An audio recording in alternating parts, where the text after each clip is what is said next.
Have you ever been like stuck or felt paralyzed because we had this big decision to make and you don't know which way to go? That was me just a couple years ago. I had the opportunity to get a pretty lucrative career in accounting, and I decided not to embark on it and to turn it away and to leave the paycheck to chase my passion. Today I want to recap that story and 3 lessons that I've learned from like quitting that. Like, what are the pros, what are the cons, what I think I should have done differently, what I could have improved on. So hopefully you could take my example and see a decision that you may be thinking to make if you want to leave your career and the stability of that paycheck to chase a passion project as well. So welcome to another episode of the Parallel Success Podcast, where I help professionals earn more money, save more time, and do so with as little stress and burnout as possible by showing them that it is possible to balance work and their studies. So getting back into my story, I was working at this place, supposed to be on an internship. It was supposed to be a very short-term gig, like a couple of months. And I was like, yo, this dude like actually knows what he's doing. Like, he knows accounts. And it's crazy because I didn't go to school for accounts. I went to school to be an engineer. Figured out that like what it would take to become an engineer, I don't think it was for me. And I was like, okay, we gotta do something else. I went to university for accounting and got a bachelor's degree in accounting and finance. So I'm at this gig now, and 3 months passed, they won't keep me on. So they keep me on a month-to-month basis. So they keep letting me know at the end of each month, well, come back for the next month, come back for the next month. I think in total it became like 6 months I was at this institution. And I was like, yo, we really like the work you were doing. Let us move you from here to go ahead this other project over here because we think you are very capable. I was on my feelings. I felt so accomplished. Like, I was over the moon, knowing that this was going to come with an increase in salary, obviously, but an increase in workload too. But I think I was ready for this. This is what I was building towards. This is what I went to university for, all this sort of stuff. But I kind of looked at people in the same field in accounts 30, 40, 50 years down the line. So when I was called into this office, very nice white room, well lit, HR manager is like being so pleasant and nice and warm, and like, here's the contract, you just sign there because we got to switch across over here, so these are the paperwork we need to do. I kind of paused, like I froze for a minute. I was like, what are you doing, dude?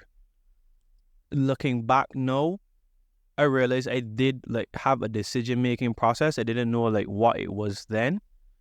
It seems like there's a scientific 7-step decision-making process that I actually use that I can reflect on now for anybody who's having a big decision. So the first step in this 7-step decision-making process is to identify the decision, right?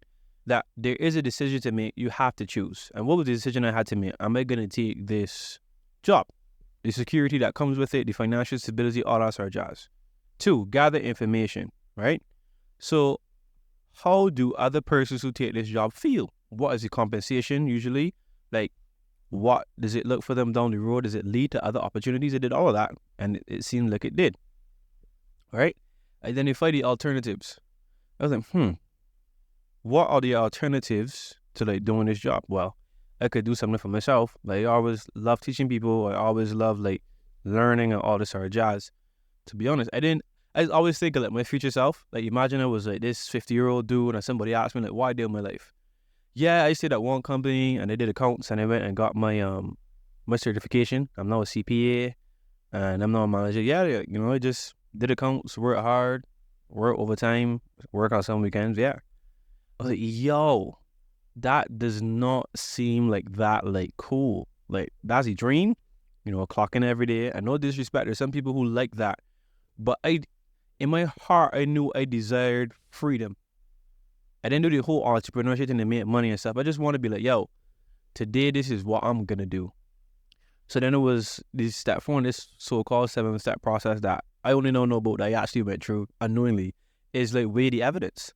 So what is my life going to be like when I choose this job and all the security and all this finances? Might be good, might, get the car I want, be able to pay rent, cam, and ting. What is the life look like if I was to choose my passion? I would feel more fulfilled. However, definitely I am agreeing to some length of time where my income is unpredictable.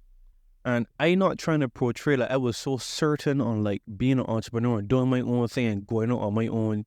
No, like this really was like a coin flip. This was a toss up. Like I did not know what I was gonna do because I always been conditioned that like, yeah, security.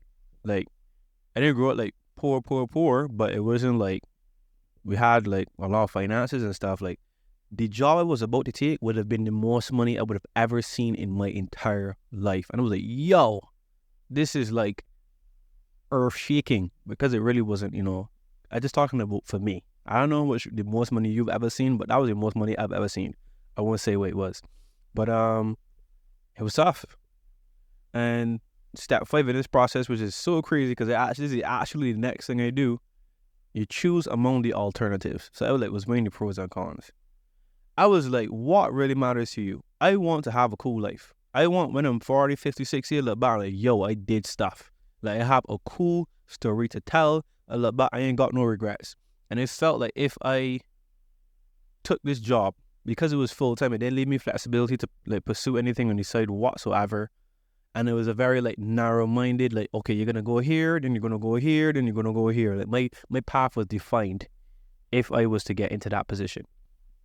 I was like, I think this passion thing in the long run has more pros than cons. It can be hard, it can be tough. Like people can be questioning me, why did you give up on like they did? I have family members, friends, peers like, bro, what are you doing? Are you crazy?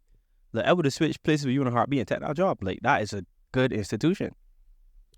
And then I had to take action, which is interestingly enough, step number 6. I was like, I really want to do something part-time. HR manager was like, well, like I understand that, and that's understandable, but we don't do that here. If we had to make that exception for you, we have to make that exception for everybody else, and it would not be fair to them. Like so it is full time. These are the hours. If this is what you want, gotta make a decision. I was like, well, I wouldn't. I think I'm gonna pursue something else. And let me be clear. I did this without a safety net, not knowing where it was gonna work next. I had like no assurances of like a future job, anything. This was like crazy. Like this was like me jumping off a cliff crazy. Like, bruh, going back, like for anybody listening or watching, wherever you consume this, have a plan. Like have a backup plan before you make some of these big decisions. Cause that's definitely a humongous oversight on my part that I made that I hope you don't make if you're in a similar position. Step number 7 is to review your decision and the consequences. So I am a good time removed from making this decision. It's about 2 years now. 2 years? Year and a half? I don't know. It's almost 2 years. And it has been tough. As I said in one of my previous episodes of this podcast, I am in my egg fried rice era. For those who do not know, meaning I penny pinching and I save any dollars and the coins and they're not going out as often. And when the boys want to hang out and they saying that we do it for free, I did all the time. When the men want to do something that come for like extra money and thing, I might be thinking it twice, right? And it's not because I don't have enough to spend on those situations, but like I would love to budget, be able to have like more finances to dedicate to like my learning and my business, because I think that's just a better investment into me. So I could always go back and do all that other stuff, but I think now is the time when I don't have a family responsibility. It's just me. I don't have children. I don't have a wife, a significant other to support, that I can take these risks because they're not going to blow back on me as significantly as if it was like 10, 15 years older, right? After quitting this job, I had to then try to figure out how I would, what was I even going to do? What was my like entrepreneurial / passion project going to be? I didn't have a lot of clarity on it then. Just know that I wanted to like help people, and I wanted to try to make a business of it and like have some freedom of my own by being an entrepreneur / solopreneur. So I was like, I was doing like all these things. Should I do an accounting firm? So I do like accounting for small firms, small businesses, and I just do their books, and it would be like what I was doing on a smaller scale for like many clients. Sounds interesting. Really wanted to start a podcast, but didn't know what it was to start a podcast about. I didn't think that I have the personality or the charisma to like entertain people for an extended amount of time. And then I came across this information about how to figure out what business you should get into based on who you are best qualified to help. And the advice is that you are most qualified to help someone who you once were. So it's like, I don't know who that is in the first place. And then it hit me. It was just like a boom, a light bulb moment. I am most qualified to help persons who went to school, was balancing work with school, and needed that degree so they could get more at the next job that they wanted to do, because that was me. But people often ask me like, how I got to this point. Like, you had to have like really big goals and like you had to be very ambitious. But what I've realized now doing this for 2 years is that like systems got me way farther than any goals I ever had, right? It wasn't the idea that I wanted like this business I want to like be so awesome and great and like I want to like help people. That's all like good and well.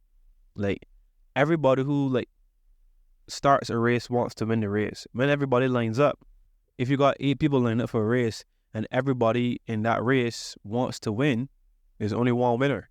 And if it's me, you, and 5 other people, which makes 7, and the 8th person is Usain Bolt, we ain't winning that race. But why?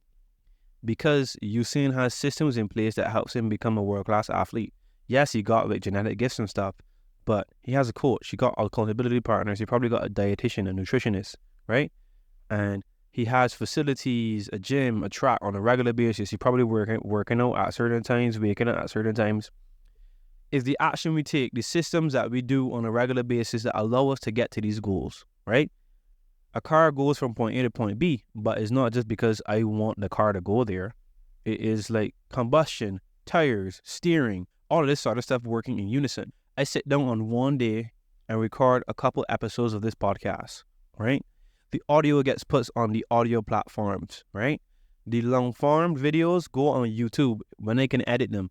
I think I probably need to share up that editing system because it's taking too long, right? I use a program called Opus Pro to clip my long form videos into TikToks, Reels, and YouTube Shorts. I use ChatGPT to extract the most viral parts of what I say and craft them into tweets. Sometimes I screenshot those tweets and put on IG and other places, right? So then my most viral tweets then create the LinkedIn content that I make on a daily basis, right? So I'm not sitting down and like just have the idea that I want to do content or like working extra hard like 3 and 4 or 5 hours a day. I'm trying to make a system that is as easy as possible to help me to take the next action, right? Sometimes you don't gotta work harder than everybody else. You just gotta work smarter than everybody else and make it as easy as possible to get where you want to go. So for me, that was just looking at people who are where I wanted to be and emulating them and doing the same stuff they make it easier, right? I am not expert on like how to podcast because my podcast ain't big yet. I ain't a big YouTuber. I can't tell you how to do YouTube, right? But I knew where my skills were and where I knew I had a deficiency. I outsourced that knowledge, that information to somebody else who knew better.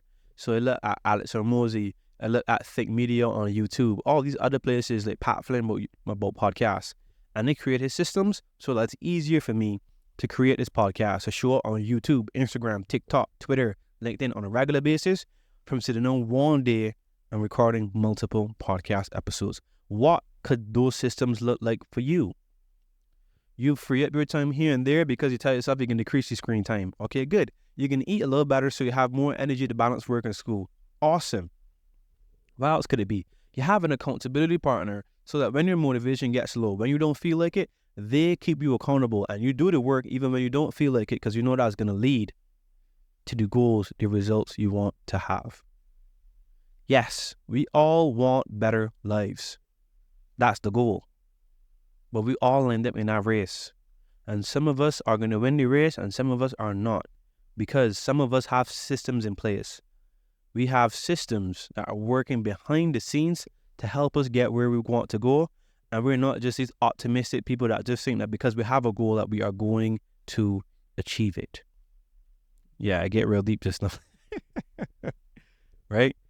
So another thing people kind of ask me like all the time with reference to like quitting this job and starting a business and starting a podcast and being a content creator and like trying to make money online is like, bro, like how did you like overcome the doubts, the fears, you know, the limiting beliefs?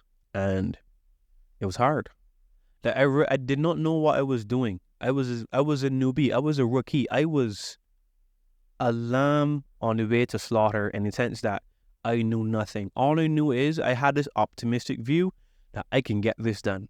That quickly went away, and I realized how hard it was. And then there's like, I know in this, like, what we call the valley of despair, when your expectations, what you think should happen, is exceeding reality. So your expectations are up here and reality is down here. And it's where most people quit, because the time it takes for expectations and reality to come together is such a long time. And there's so much delayed gratification in that process itself that most people quit. But I don't want to be one of those people, because last year I quit for a couple of months of this pod and from the business. And it made me regret that I stopped my compounding of the efforts that I was doing. So I'm going to go through the ISBR method I talked on 2 podcasts ago, which should have been episode 39, how to overcome anxiety. But interestingly enough, these questions can help you overcome anxiety, procrastination, or like even your limiting beliefs, and is a 4-step process. The first question is, what am I feeling? Well, in this moment from quitting this job, I felt the fear of the unknown. I do not know where my next paycheck is going to come from. How do I even know that this is going to pan out? Like, am I skilled enough? Do I have the characteristics, the qualities to actually make this work? Bro, like, I've never run a business before. How am I going to do this? The second question asks, why do you feel this way? It's trying to help you identify the triggers for the emotions that you feel. I was scared that if I went down this path and it did not work out, what were these people going to say about me? I would allow their opinions of myself to force me into actions that I didn't feel comfortable taking. Yes, after I quit the accounting job that was secure and we had all this financial stability and all that sort of jazz, I did have a family member tell me, like, what are you doing? Didn't you just go to school 3 years to be an accountant? Why would you give that up? That is so foolish. I think they meant well. I think they think that I was jeopardizing my future because they cared about me. But that's what they told me. I was able to see what my triggers were. The opinions of other people. The third question in this 4-step ISBR method, which is inquiry-based stress reduction, 4 set of questions to reduce anxiety, stress, or overcome feelings like limiting beliefs and stuff, is how does this way of thinking make me feel? Thinking that I didn't know what I was going to do and everybody would laugh at me and make fun of me for like going along this path did not empower me. So this feeling of the unknown and fear of other people's opinion was like sapping me dry of my energy and my confidence and feeling good about myself. These feelings did not make me feel better. They made me feel worse. This is the 4th question in this method. Who could you be without these feelings, without this way of thinking, without these emotions? And sat down, thought about it. Bruh, I would like be unleashed in a way, me unchained, right? Because I realized that I was boxing my own self in, right? I had built the ceiling right above my head so that when I jump, I couldn't go any further. And that ceiling was like my thoughts, my views of myself, me holding the opinions of other people too high, right? So you know what I had to do? I was like, but no way that Elena stopped me. Yeah, I realized eventually there's some persons who could talk about my business endeavors and the podcast and stuff. Like, cool, that's so dope. And I won't judge you for it. There are other people like, bro, what are you doing? Like, you making any money from that business yet? 6 months in? Nah. So what are you doing? You making the money you said you would a year in? Nah. How much downloads you getting on the podcast again? Per episode? 10. So what are you doing with your life? Bro, I'm pursuing what makes me happy and what makes me feel fulfilled.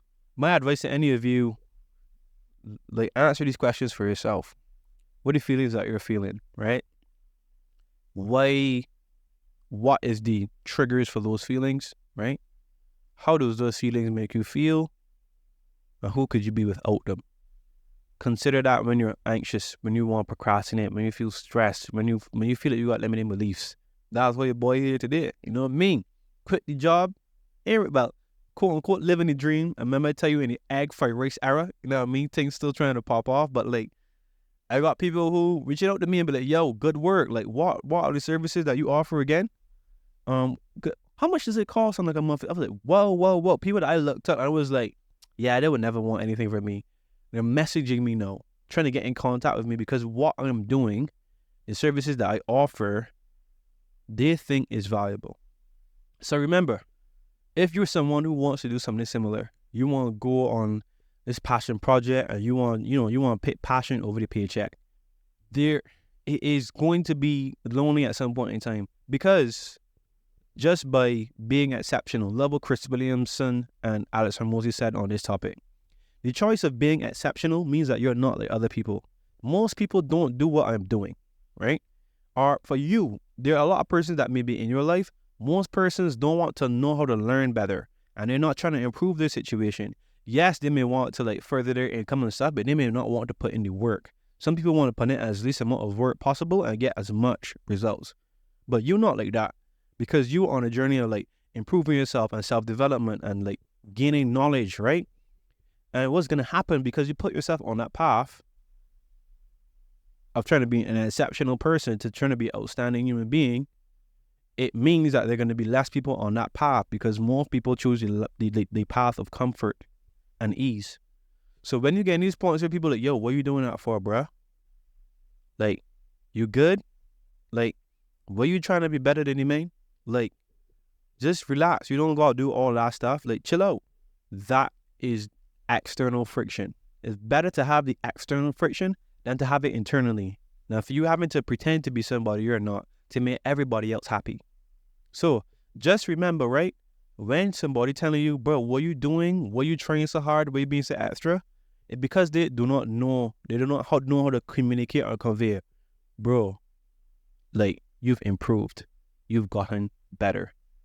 Because you continually to improve your situation and get better and like maximize the potential you have, and they want to stay like who they are, is proof to them that they could do the same thing too, because there's nothing special about any of us.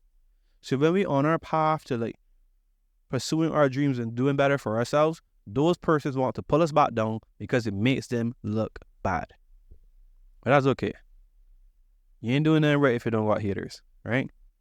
So if you're in a position and you're thinking about quitting your job, passion for the paycheck, count the costs, genuinely go through the 7-step process of decision making, have systems over goals. It's good that you want to start a business. It's good that you want to have freedom and seek freedom and escape like the 9 to 5 and all that sort of jazz. What systems are you going to put in place to get there? And if you got overwhelming limiting beliefs, and if you're anxious and stressed about this journey, ask yourself, what are you feeling right now? Why do you feel this way? What are the triggers? How does that make you feel? Who would you be without feeling that way? And it will give you perspective. It will give you the initiative to create a plan of attack. But yeah, that's why I quit my job. That's what I've been doing now. People have been asking me the question. Finally able to give you an answer. Before I end off, I want to give a shout out to one of our listeners, Dr. Janet from Africa. Can't remember what part of Africa, but we kind of linked up. We linked up on LinkedIn. I don't know why I'm saying it like that, but we got in contact and she's been listening to a couple of episodes and we've been connecting, and it's so cool and so dope that like the persons are even in other continents listening to what I'm doing. So thank you all. I hope you have a wonderful, fantastical day, because you beautiful people deserve to have an awesome day. And thank you for spending your time with me. And I will see you in the next episode. Obviously, there are other episodes you could enjoy to this point. Go check them out. Go download them. And I will see you in the next episode. Peace out.